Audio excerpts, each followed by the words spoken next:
नमस्कार, देश नहीं झुकने देंगे में बहुत बहुत स्वागत आप सभी का। मैं हूं आपके साथ अमन चोपड़ा। 36 घंटे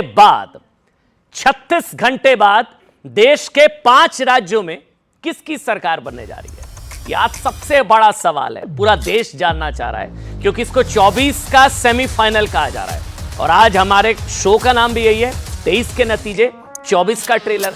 हालांकि इसके कुछ संकेत न्यूज 18 इंडिया के एग्जिट पोल में मिल चुके हैं।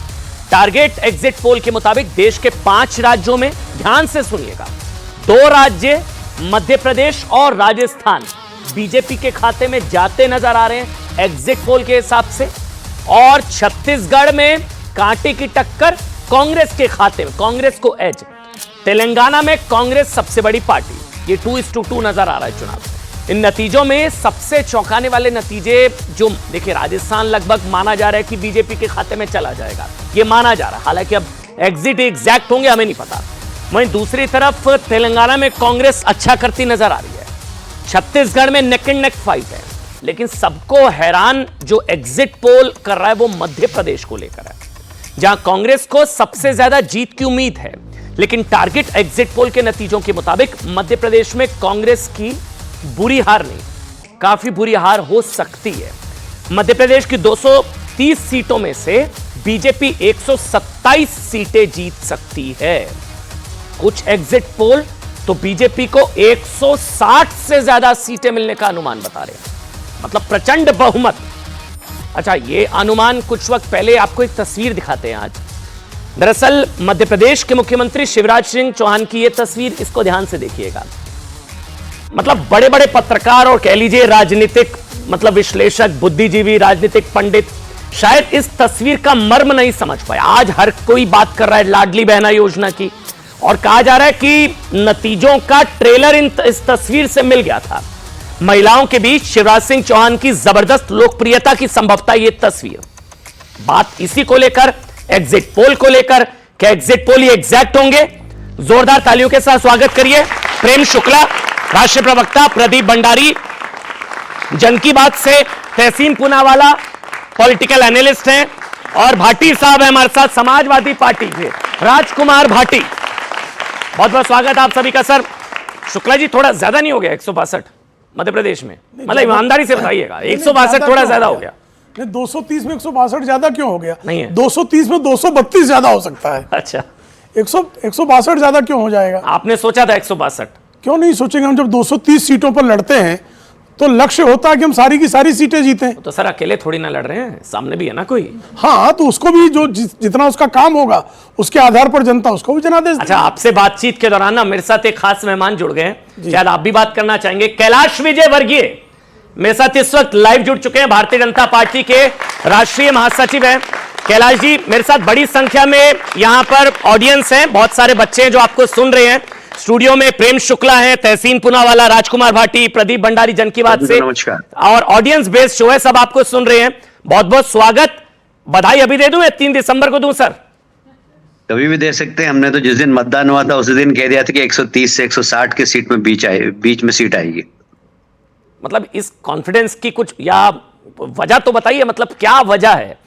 15 साल सरकार, एंटी इनकम्बेंसी सो कॉल्ड कहा जाता है, 15 साल एक पार्टी, तब भी प्रो इनकम्बेंसी। मतलब ये तो अचंभित करने वाले नतीजे होंगे अगर अनुमान नतीजों में तब्दील होते हैं तो। कैलाश जी देखिए, ऐसा है कि हमने काम किया है, मध्य प्रदेश का सिनेरियो एकदम बदला है। मैं पीडब्ल्यूडी मिनिस्टर था 2003 में, 60,000 किलोमीटर सड़कें थी, गड्ढे वाली, 100% गड्ढे, जहां पर एक भी अच्छी सड़क नहीं थी। आज 5 लाख किलोमीटर सड़कें हैं जिसमें गड्ढे नहीं। अगर बिजली की बात करूं, मैं पावर मिनिस्टर था 2004 में। पावर कैपेसिटी मध्य प्रदेश का उत्पादन सिर्फ 5,000 मेगावाट था, 5,000 मेगावाट। रिक्वायरमेंट थी 13,000 मेगावाट। आज हमारा उत्पादन है 28,000 मेगावाट, और पीक वर्ष में 28,000 की आवश्यकता पड़ती है और नॉर्मल में 25,000 की, मतलब सरप्लस पावर वाला स्टेट हमने बनाया है। तो ये सब चीज विजिबल है, ये लोगों को महसूस हो रही है कि खेत पे 8 घंटे बिजली मिल रही है, गांव के घर के अंदर 24 घंटे बिजली मिल रही है, सड़क गांव तक पहुंच गई है। आज सिंचाई का रकबा यदि आप देखें 2003 में सिर्फ 7 लाख हेक्टर था, आज 45 लाख हेक्टर है। किसान को क्या चाहिए? सड़क, बिजली, पानी। वो बाकी तो अपने खून का पसीना करके उत्पादन कर लेता है। जैसे उसने उत्पादन किया तो एमएसपी पे उसका उत्पादन खरीदा गया, उसको समय पर पैसा मिला। आज per capita income Madhya Pradesh की बड़ी है, और ये सबके साथ, एक व्यक्ति नहीं, इससे हर व्यक्ति प्रभावित है। यदि किसान के पास पैसा आता है तो वो पैसा बाजार में लेकर आता है, बाजार में आता है तो बाजार मार्केट चलता है। तो कुल मिलाकर इकोनॉमी जो मध्य प्रदेश की बड़ी है वह उससे हर व्यक्ति प्रभावित हुआ है। जहां तक मध्य प्रदेश देश की बात है, मोदी जी का नेतृत्व, मैं समझता हूं कि मोदी जी के नेतृत्व में गरीब कल्याण की जितनी भी योजनाएं हैं उसका लाभ सर्वाधिक मध्य प्रदेश को मिला है। हमने तैयारी करके उठाया, जैसे प्रधानमंत्री आवास योजना, आज लगभग 85 लाख लोगों के घर में मकान बन गए पक्के, जो सोच भी नहीं सकते थे। उज्ज्वला योजना, आज आयुष्मान भारत योजना, ये सारी योजनाओं का लाभ मध्य प्रदेश के लोग ले रहे हैं। ठीक बात, लेकिन मैं ना अब असल मुद्दे पर आता हूं। सीएम की रेस में आपके नाम की भी बहुत चर्चा है सर, अगर मैं गलत नहीं हूं तो, या आप डिनाई कर सकते हैं या उसको एक्सेप्ट कर सकते हैं, या खबरें गलत हैं? देखिए, ऐसा है कि आप लोग तो काफी कल्पना करते हैं, आप लोग सोचते हैं, विचारते हैं, और फिर नाम भी आप ही डिक्लेयर करते हैं, और आप भी फिर बाद में उस नाम को हटा भी देते हैं। ये सब आपका खेल है। हमारी पार्टी एक नहीं, आप सही है या गलत है इसके ऊपर मैं कोई टिप्पणी नहीं करूंगा, पर मैं, क्योंकि कौन आज पत्रकारों को सही और गलत कहेगा। आप तो हमारे पूजनीय प्रजातंत्र के चौथे स्तंभ हैं। पर मैं इतना जरूर कह सकता हूं कि ये पार्टी एक अनुशासित पार्टी है, कैडर बेस्ड पार्टी। हमारे लीडर बैठकर तय करते हैं, जो भी मुख्यमंत्री बनेगा वो भारतीय जनता पार्टी का कार्यकर्ता होगा, इतना मैं कह सकता हूं आपको। और इसलिए मुख्यमंत्री कौन बनेगा ये हमारे सेंट्रल लीडरशिप तय करेगी। एक सवाल आपसे जरूरी, क्योंकि इंडी गठबंधन की पहली रैली मध्य प्रदेश में होने वाली थी, मुझे जहां तक याद है, और उसका सबसे मुखर विरोध आपने किया था, जब हनुमान भक्त कमलनाथ भी उसका डैमेज कंट्रोल करने की कोशिश कर रहे थे। स्टालिन संभवतः आते, सनातन शत्रु, वो सारा पूरा नैरेटिव था। तो वो जो सनातन को समाप्ति की, वो पूरा, उसका भी नुकसान हुआ इंडिया अलायंस को, कांग्रेस को, और मध्य प्रदेश की जनता ने जवाब दिया। और हनुमान भक्त कमलनाथ भी उस डैमेज को कंट्रोल नहीं कर पाए। कैलाश जी, देखिए, ओरिजिनल होता है, डुप्लीकेट होता है। कांग्रेस एक डुप्लीकेट पार्टी है। वो जहां पर उनको लगता है कि यहाँ पर जनेऊ पहनना चाहिए तो वहां जनेऊ पहन लेते हैं। वो जहां उनको लगता है कि यहाँ पर गोल टोपी पहनने से वोट मिलते हैं तो वहां गोल टोपी पहन लेते हैं। तो उनका चरित्र जनता के सामने है। हमारा तो शुरू से, हम तो कहते हैं रामलला हम आएंगे, मंदिर वही बनाएंगे। तो हमारा कैरेक्टर बहुत स्पष्ट है, कांच की तरह बिल्कुल साफ पाक साफ है। इसलिए लोग जानते हैं कि भारतीय जनता पार्टी जो कहती है वो करती है। ऐसा नहीं कि केरल में और कुछ कहेगी, यहाँ कुछ और कहेगी। कर्नाटक के चुनाव में मुस्लिम एजेंडा निकाल दिया, मध्य प्रदेश में हनुमान जी का मंदिर बना दिया। इस प्रकार कांग्रेस यदि काम करेगी तो लोग उनका चरित्र पहचान लेंगे। लेकिन हनुमान जी का मंदिर तो बनाया ही है कमलनाथ जी ने, शायद उसमें तो मैं इसीलिए कह रहा हूं कि आप जब कर्नाटक जाते हैं, तेलंगाना जाते हैं, तो वहां मुस्लिम एजेंडा चलाते हैं। वहां मुस्लिमों के लिए अलग से आप घोषणा पत्र जारी करते हैं। मध्य प्रदेश में क्यों नहीं करते? वहां हनुमान जी क्यों दिखाते हैं? भाई एक तरीका करिए ना पूरे देश के अंदर। आपकी नीति कहीं पर मुस्लिम लीग से समझौता करते हैं, कहीं पर राम भक्त बन जाते हैं। तो देश की जनता बहुत जागरूक है और मीडिया भी बहुत जागरूक है, दिखाता है कि कौन कौन क्या क्या कब कब कर रहा है। और इसलिए आपको धन्यवाद देता हूं, आपके मीडिया जगत को धन्यवाद देता हूं कि आप लोगों ने जनता को बिल्कुल बहुत तरीके से ट्रेंड कर दिया कि सही असली और नकली को पहचानने लग गए। और इसलिए भारतीय जनता पार्टी अपनी विचारधारा के प्रति कमिटमेंट हमारा बिल्कुल पक्का है, और इसलिए लोग इस बात को पहचानते हैं और हमारे आइडियोलॉजी को लोगों ने आशीर्वाद दिया। एक आखिरी सवाल, आप भी चुनाव नहीं लड़ना चाह रहे थे, आपके कई वीडियोस वायरल हो रहे थे, उस पर कुछ सफाई देंगे? मतलब ऐसा कुछ आ रहा था कि मैं 1% भी चुनाव नहीं लड़ना चाह रहा। 10 साल बाद आप लगातार रिकॉर्ड बनाया आपने तो जीत का। यहाँ पे जितने लोग बैठे हैं उन सबको पता होना चाहिए, आपने तो 6 बार लगातार जीत का रिकॉर्ड बनाया, 7वीं बार संभवतः आप जीतने जा रहे हैं, फिर भी आप चुनाव नहीं लड़ना चाह रहे। वो भी रिकॉर्ड बनाऊंगा। मध्य प्रदेश में सर्वाधिक जो 10 जीतने वाले लोग हैं ना, उसमें से एक में रहूंगा।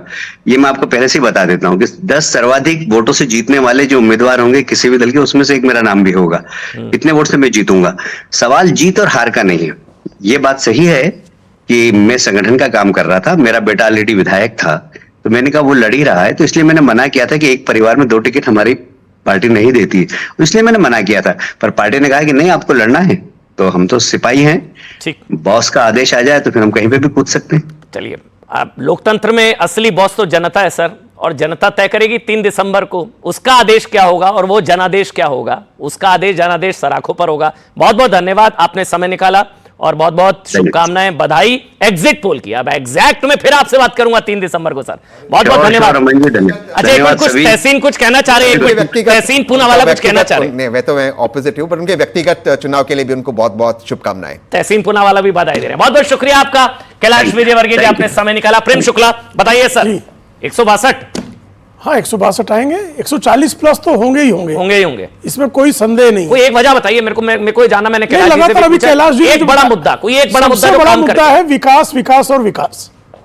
लगातार मध्य प्रदेश का विकास, आपने 2003 के पहले का मध्य प्रदेश और 2003 के बाद का मध्य प्रदेश, किसी से भी जो 2003 के पहले का मध्य प्रदेश देखा हो, जिसने बिजली की किल्लत भोगी हो, जिसने सड़कें देखी हो और जिसने पानी की किल्लत भोगी हो, उसके जीवन में जिस तरह से परिवर्तन हुआ, जो कायाकल्प हुआ, और सिर्फ महिलाओं के लिए 21 योजनाएं, लाडली लक्ष्मी से लेकर लाडली बहना तक, उन योजनाओं का लाभ आखिरी व्यक्ति तक पहुंचाने का काम, वो निश्चित तौर पर मध्य प्रदेश की जनता जानती है कि मध्य प्रदेश 1956 से लेकर 2003 तक उसकी स्थिति क्या थी। एक सवाल जहन में आता है, जब इतना अच्छा काम हुआ 15 साल जी, मामा ने, शिवराज सिंह चौहान ने इतना बेहतरीन काम किया, तो सीएम फेस शिवराज क्यों नहीं है?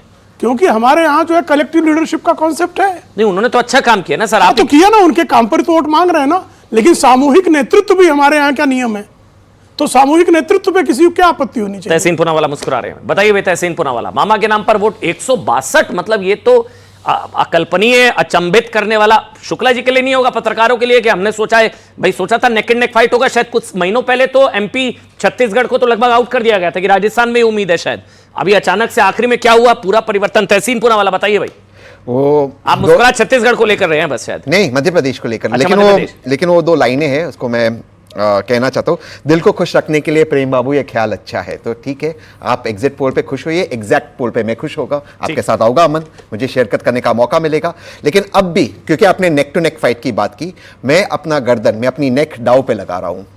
कांग्रेस सरकार बनाने जा रही है मध्य प्रदेश में 135 प्लस। ये चाहे कुछ भी कह दे, सच्चाई यह है कि केंद्र सरकार के जो आंकड़े, उसमें मध्य प्रदेश सबसे खराब उसका परफॉर्मेंस रहा है, सबसे खराब, बेरोजगारी में सबसे खराब। और जो एक 2000 पे लगा रहे हैं, क्या दाव बताइए, कुछ बताइए, कुछ बताइए। मैं किससे ज्यादा क्या लगाऊं, गर्दन लगा। बड़े लोग शर्त लगाते हैं कि मैं सर मुंडवा लूंगा, ये करा लूंगा, वो करा लूंगा, है ना, रेजर दिया जाता है फिर अगली डिबेट में उनको। कुछ आप लगा के जा रहे हैं ऐसा, कुछ शर्त लगा के जा रहे हैं तहसीन भाई? मैं बिल्कुल कह रहा हूं कमलनाथ, या तो डिबेट छोड़ दूंगा, डिबेट में आना छोड़ दूंगा। मैं कह रहा हूं 3 दिसंबर को जब मैं आपके साथ आऊंगा, जब रिजल्ट्स आएंगे, नतीजे आएंगे, 3 दिसंबर के बाद कमलनाथ जी मुख्यमंत्री बनने जा रहे हैं। देखिए, आप अंतर देखिए भाजपा और कांग्रेस के अंदर। भाजपा 2003 की बात करती है भाजपा, लेकिन 40% वोटर्स नए वोटर्स थे। उनके एक भी, उनकी जो एस्पिरेशन थी, उसको एक भी एस्पिरेशन को फुलफिल नहीं किया गया। कोई, आप सब यंगस्टर्स हैं, कोई ये सवाल नहीं पूछ रहा, ये पूछना चाहिए कि इनके जितने भी नेता है, किसी भी दल के जितने भी नेता है, इनके बच्चे, चाहे आकाश हो, चाहे शिवराज सिंह चौहान के बच्चे, चाहे हेमंता बिस्वा शर्मा के बच्चे, ये अंग्रेजी में पढ़ाई करते, अच्छे से अच्छे यूनिवर्सिटीज में जाते, और लेकिन गरीबों को कहते हैं हिंदू मुसलमान की लड़ाई करो। क्यों? ये जो एस्पिरेशंस है, कमलनाथ क्या कह रहे थे, हम एआई की सेपरेट मिनिस्ट्री बनाएंगे, हम आईटी, उनके जिला परिषद के विद्यालय में पढ़ रहे थे कमलनाथ के बच्चे जो हैं, बिल्कुल नहीं पढ़ रहे थे, बिल्कुल नहीं पढ़ रहे थे, बिल्कुल नहीं पढ़ रहे थे, लेकिन वो हिंदू मुसलमान की लड़ाई नहीं लड़ाते, बिल्कुल नहीं। आप इनको पूछे आपका एजेंडा क्या है, हमारा एजेंडा सिर्फ इनका रिलीजन पे आके रुक जाता है, इनके पास कोई विजन नहीं है ना एजेंडा है। वो एक, आप लोग बिग बॉस, आप लोगों से किसी ने बिग बॉस देखा है? बिग बॉस में एक कैरेक्टर है ओरी करते, भाजपा ना इंडियन पॉलिटिक्स की ओरी है। आप उनको पूछो आप करते क्या हो, हम सेल्फी लेते, वीडियो एडिटिंग करते, ये करते, वो करते, भैया काम क्या करते हो कोई नहीं बताएगा। भाजपा वैसी है, भाजपा के पास काम के नाम पे कुछ नहीं है, ओरी के जैसे सेल्फी लेंगे, वीडियो एडिटिंग करेंगे, अपना प्रचार करेंगे, और कुछ नहीं है।